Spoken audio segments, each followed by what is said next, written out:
Place à votre rendez-vous quotidien effectivement consacré à l'histoire sur Radio J. C'est l'histoire des Juifs de France et un portrait que nous vous proposons ce matin consacré à celle que Georges Moustaki a surnommée la longue dame brune. Il s'agit de l'auteure, compositrice et interprète Barbara. Nous allons retracer son existence et bien sûr son répertoire de titres poétiques dont la plupart sont autobiographiques et figurent au panthéon de la chanson française, de l'Aigle Noir à Göttingen en passant par Nantes ou Ma plus belle histoire, toutes reprises par de nombreux artistes dans plusieurs langues. Bien entendu, nous en écouterons aussi plusieurs extraits. Christophe, un portrait débute forcément par les origines et la jeunesse de son vrai nom, Monique Serre. Barbara voit le jour à Paris. Nous sommes en 1930. Oui, exactement. Ses parents qui s'appellent Jacques Serf, juif alsacien, représentant de commerce dans la fourrure. Et sa mère s'appelle, elle, Esther Brodsky, également juive et d'origine ukrainienne, née à Tiraspol en Moldavie, fonctionnaire à la préfecture de Paris. Barbara qui passe les premières années de sa jeunesse dans le quartier des Batignolles, dans un milieu plutôt modeste. Elle est très proche de sa grand-mère qui prépare des pâtisseries aux raisins de Corinthe et des strudels aux pommes. Mais assez vite, alors qu'elle n'a que 8 ans, Barbara va déménager à plusieurs reprises dans la Loire, à Tarbes, puis près de Grenoble et dans l'Indre. Elle évoquera des années plus tard cette période dans la chanson d'ailleurs Mon enfance. Ouais, chanson très émouvante. Elle va changer au total 22 fois de logement pendant la période de l'occupation allemande. Outre la peur des rafles et des déportations, elle subit un drame personnel, l'inceste de son père. Il abuse d'elle en effet pour la première fois alors qu'elle n'a que 10 ans et demi. Quelques années plus tard, elle tentera de se défaire du poids de ce terrible secret en se rendant à la gendarmerie.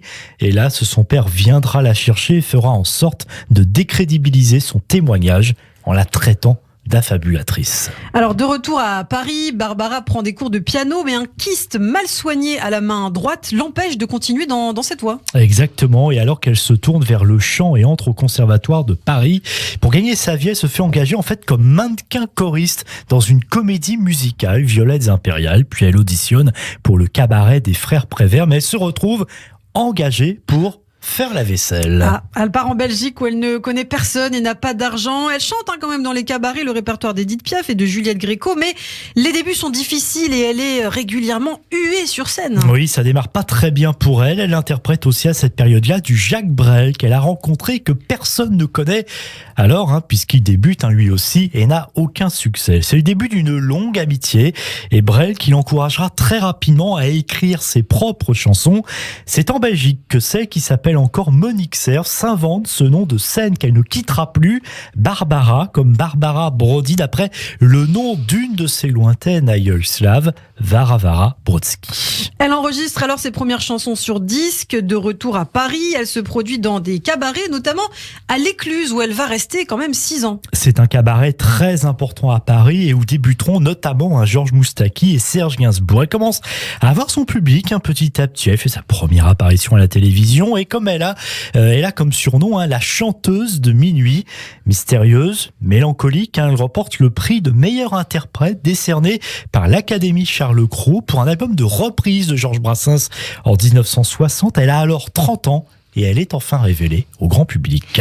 Et Barbara est alors amoureuse d'un diplomate en Afrique et homme d'affaires, un certain Hubert Ballet. Elle part même le rejoindre 3 mois à Abidjan en Côte d'Ivoire.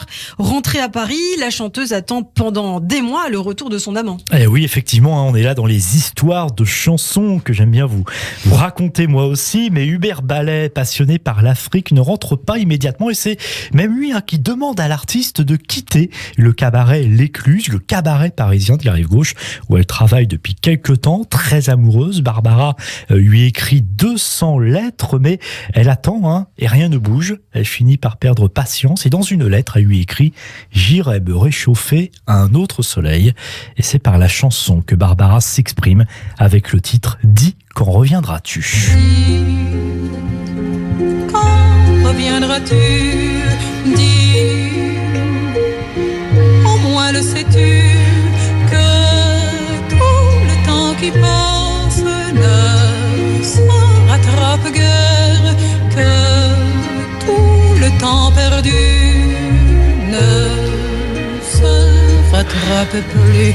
Dis quand reviendras-tu? C'est très joyeux, très gai en tout cas. En 1963, Barbara sort son premier 33 tours. Elle termine l'écriture et la composition d'une chanson commencée 4 ans plus tôt également sur son père. Il s'agit de Nantes. Mais oui, et malheureusement une chanson là aussi très triste qui remonte au lendemain des obsèques de son père Jacques en 1959. En fait, elle n'avait plus de nouvelles de lui depuis près de 10 ans. Rongée par la honte, par la relation incestueuse, on en parlait, qu'il a fait subir à sa fille alors qu'elle avait que 10 ans et demi.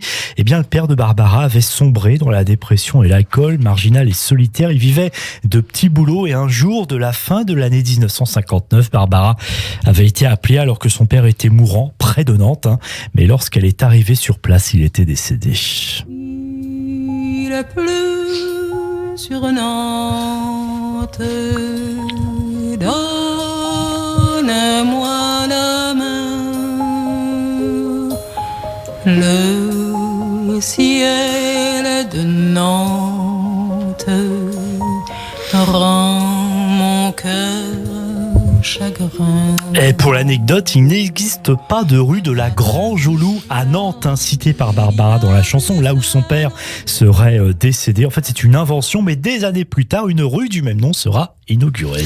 Alors en 1964, Christophe Barbara est invitée par le directeur du théâtre de Göttingen en Allemagne de l'Ouest. Elle n'est pas très emballée et d'ailleurs lors du premier concert, elle découvre sur la scène un piano droit alors qu'elle avait demandé spécifiquement un piano à queue. Des étudiants de l'université de Göttingen lui trouvent alors le piano à queue qu'elle souhaite et Barbara peut faire son concert et c'est un triomphe. Barbara ovationnée, très touchée par cet accueil dans la ville allemande. Elle reste finalement une semaine à Göttingen et va écrire et composer avant de partir dans le jardin du théâtre où elle s'est produit la chanson, donc Göttingen, qu'elle termine de retour à Paris, un hymne à la paix qui évoque la réconciliation franco-allemande, mais qui n'oublie pas pour autant ce qui s'est passé pendant la guerre, elle bien sûr qui a connu la Shoah. Bien sûr, ce n'est pas la Seine, ce n'est pas le bois de Vincennes, mais c'est bien joli tout de même. À Göttingen, pas de quai, pas de rengaine. Göttingen de Barbara, qu'elle chantera aussi en allemand et qu'elle viendra d'ailleurs interpréter à Göttingen en 1967. En 1988, elle recevra la médaille d'honneur de cette même ville de Göttingen. Il faut savoir aussi que plus récemment, en 2002, le titre est inscrit dans les programmes officiels des classes de primaire en France et en Allemagne et que l'année suivante, en 2003, c'est le chancelier Gerhard Schröder qui a étudié dans sa jeunesse à Göttingen qui commémore les 40 ans du traité d'amitié franco-allemande de 1963 et qui interprète lui aussi quelques strophes du titre de Barbara.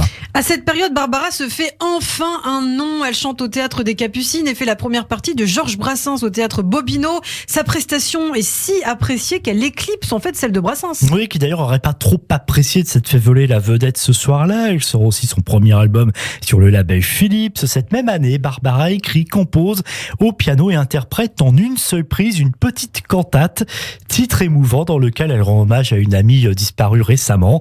Il s'agit de la pianiste Liliane Benelli qui travaille avec elle depuis quelques années et l'accompagne sur scène au cabaret L'Écluse. Liliane Benelli qui avait alors rencontré un jeune homme encore inconnu, un certain Serge Lama. Ils connaissent une grande histoire d'amour et parlent alors même de mariage. Eh bien, merci beaucoup Christophe pour cette première partie du portrait consacré à Barbara, la chanteuse. On retrouvera bien sûr la suite au prochain numéro de l'Histoire des Juifs de France.